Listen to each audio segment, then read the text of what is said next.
तुम यहाँ?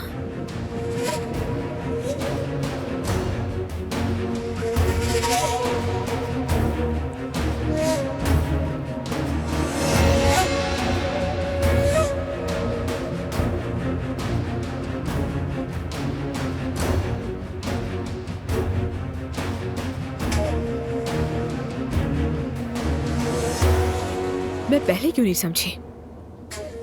क्योंकि ऐसा खेल तो तुम्हारे जैसा बुज़दिल ही खेल सकता है।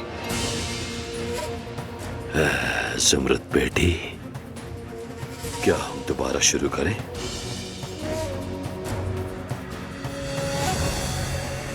तुमने मुझे मिस किया?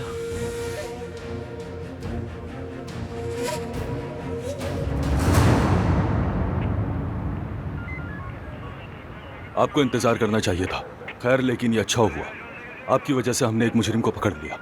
शुक्रिया। अब वो किसी को भी नुकसान नहीं पहुंचा सकेगा, ये सबसे अहम बात है। आप एक कमांडर थे ना?